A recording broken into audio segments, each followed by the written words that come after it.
Andy, como bien dijiste al inicio, también la calificadora de riesgo Moody's nos, luego obviamente de todos los procesos que hacen de manera recurrente, pues no nos hizo cambio en el rating, lo cual en esta coyuntura y en esta perspectiva es una buena noticia, ¿verdad?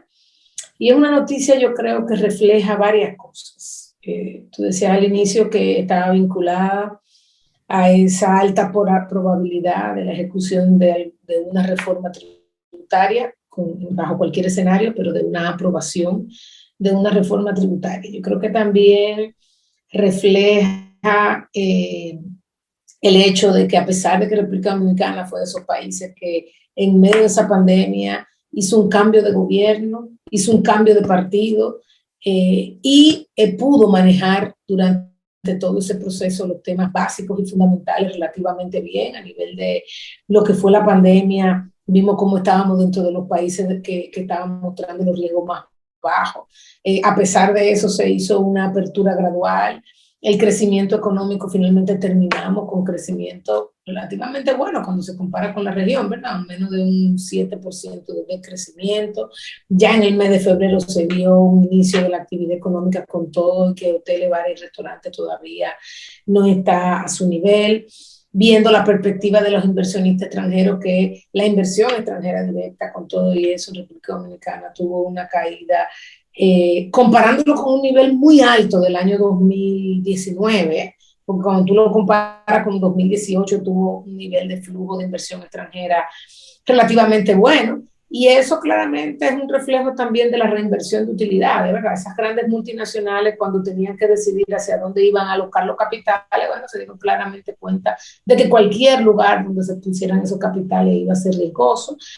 Pero sin embargo, en medio de la pandemia vimos inversiones de algún tipo. Yo creo que también ver la colaboración sector público, sector privado, fuimos de esos pocos países en que todos nos pusimos a uno y se vio una colaboración muy fuerte desde el inicio de la pandemia hasta el día de hoy, entre lo que es la colaboración del sector público, sector privado. También, luego del año pasado, se anunció la reformulación presupuestaria, que estimaba un déficit más alto del que realmente fue. Yo creo que también eso fue una buena señal para las mismas calificadoras, de que las autoridades tampoco, teniendo toda la posibilidad de gastar y de irse de boca en medio del gasto, de todo este tema de la pandemia, no lo hizo de esa forma tampoco. El hecho de que hay unas autoridades muy enfocadas en estos temas de transparencia, de trabajar de manera correcta. Y yo creo que todo eso se combina para tener un rating relativamente bueno, además de que temas interesantes, por ejemplo, en medio de este cambio, el presidente se decide dejar al gobernador del Banco Central, lo que entonces ahí también las calificadoras lo ven como una decisión sensata, ¿okay? Una decisión que era consona con la situación que se estaba pasando, y con lo cual esperan que las decisiones de ahora en adelante se hagan de la misma forma. Pero como bien dice, también es una apuesta a un discurso de el trabajar en el saneamiento de las finanzas públicas dominicanas y empujar sectores que son claves, como se está viendo al presidente hacer.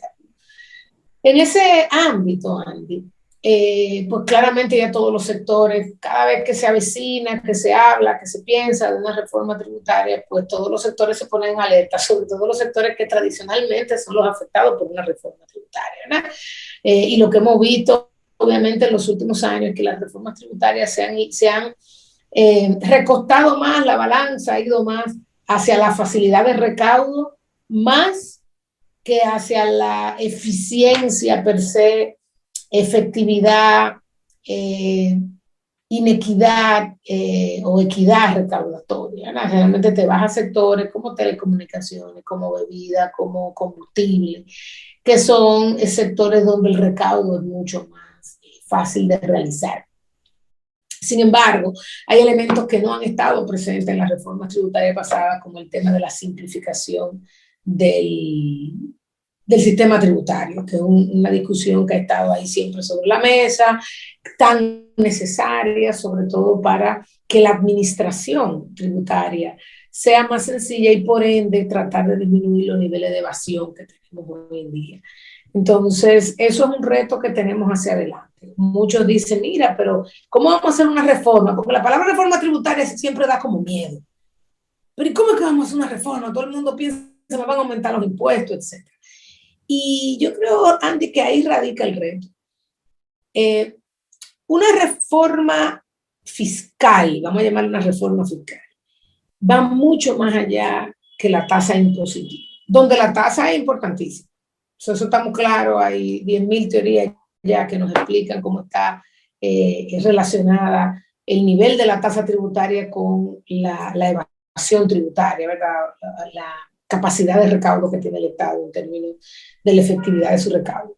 Pero además de eso, Andy, una reforma fiscal con una buena reforma tributaria adentro implica cambiar la estructura de los impuestos, implica cómo temporalmente se va a implementar esa reforma tributaria, ¿verdad? Salimos de una crisis, los sectores quieren respirar, eso está muy bien, simplemente tenemos que establecer el cuándo y el cómo nosotros vamos a ir ejecutando las diferentes medidas de reforma fiscal, que incluye inclusive la parte del gasto, que incluye la democratización de algunos impuestos. Y yo soy de la que creo que una reforma fiscal debe estar acompañada, antecedida, como tú le quieras poner, primero de alguna reforma o pieza legislativa que establezca claramente cómo es que yo quiero hacer mi atracción de inversión extranjera y cuáles son los sectores clave a los cuales a mí me interesa apuntar desde el punto de vista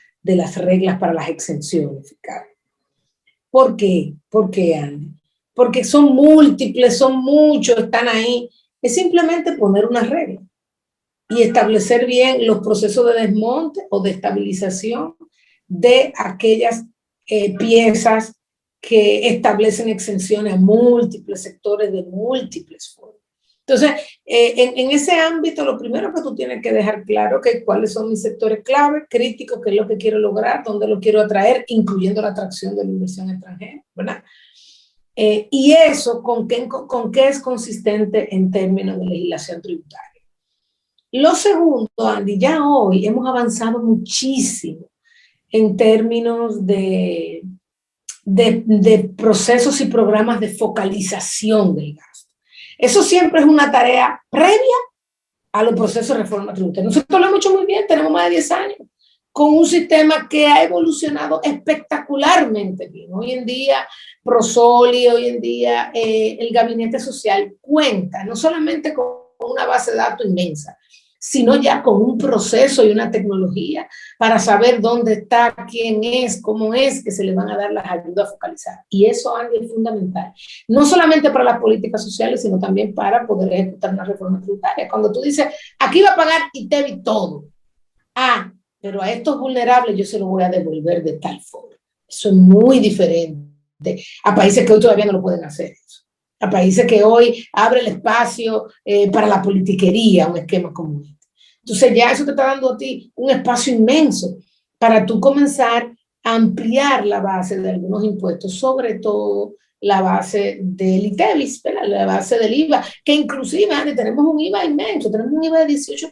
Estos son IVA que se veían allá a finales de los años 80, a inicios de los años 90, pero ya uno podría tener un IVA más bajo, uno podría tener un IVA que lo pague prácticamente todo. Tú puedes decir, bueno, educación, bueno, sí, educación, salud, bueno, pero ¿cuál es el servicio de salud?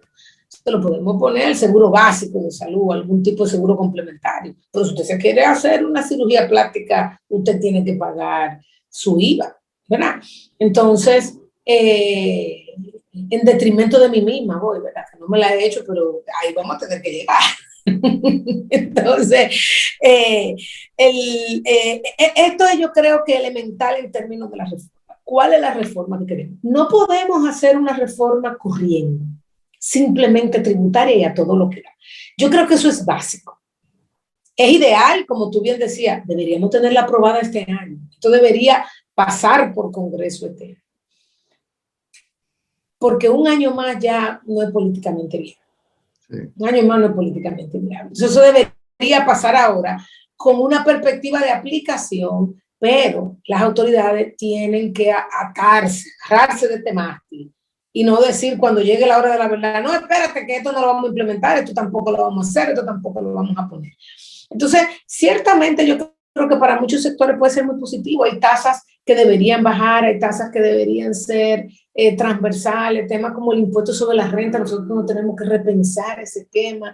Aquí la gran mayoría de las empresas no sabe administrar este sistema impositivo, no lo sabe administrar. Y yo soy de la que siempre digo, aunque lo repita, aunque parezca una utopía, yo soy de las que pienso que una reforma tributaria, fiscal, sin algún cambio en la legislación laboral, es un reto. Es mucho más fácil vender las juntas desde el punto de vista del proceso de venta, de aprobación y de compra por parte del empresariado y de llegar a consenso. Es mucho más fácil tú llegar a consenso cuando tú tienes 3 cosas sobre la mesa. Cuando tú dices, mira, esta es la ley de incentivos, esta es la ley de reforma laboral y esta es la tributaria o la fiscal. Es mucho más sencillo. Toma de este menú y dime cómo que lo queremos configurar. Cuando tú te apareces con una sola cosa cada vez, además tú le estás dando poder al de fuera.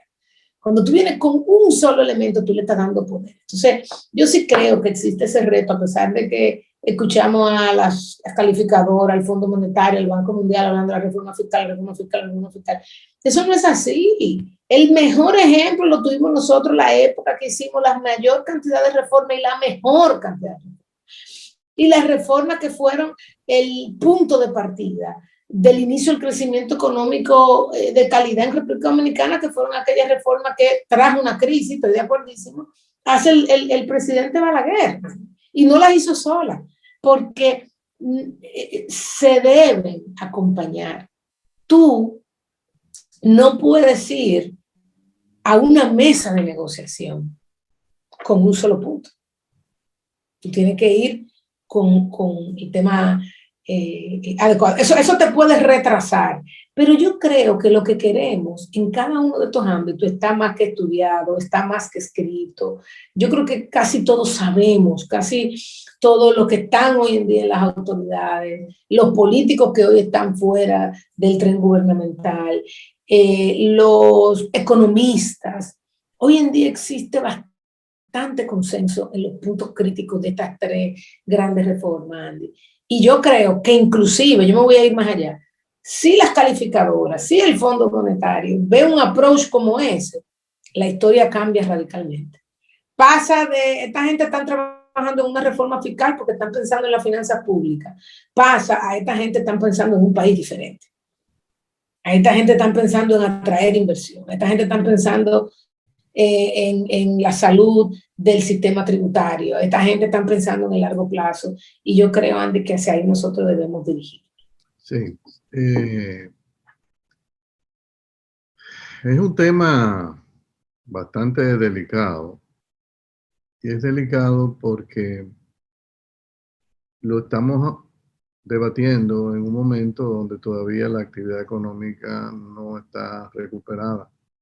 Entonces hay muchos que entienden que es una discusión peligrosa porque ponerse a hablar de reforma tributaria cuando todavía tú tienes enero y febrero acumulado un decrecimiento en la actividad económica con relación a enero y febrero del año pasado, aunque eso va a cambiar a partir de ahora, es contraproducente. Las reformas tributarias, por su definición, tienen un efecto contraccionario de la demanda agregada, porque es dinero que el Estado toma, que el sector privado lo ha estado gastando, y lo toma como un mecanismo para cerrar un hueco que él tiene, porque él está gastando más de lo que le ingresa.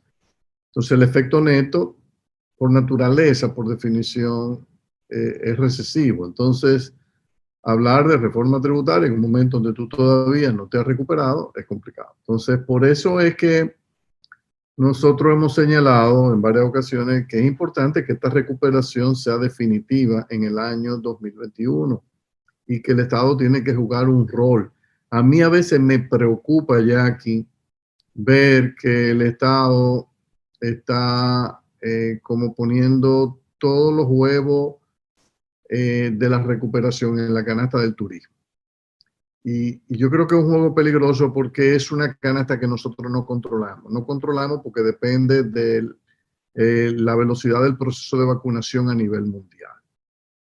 Y en consecuencia, si Europa va lento en la vacunación, Estados Unidos va lento en la vacunación y nosotros vamos lento en la vacunación, es peligroso apostar a que la recuperación va a venir por el turismo. Y por eso nosotros hemos dicho, usemos un mecanismo de compensación a la caída temporal del turismo que nos permita tener la recuperación sin tener que descansar tanto en él.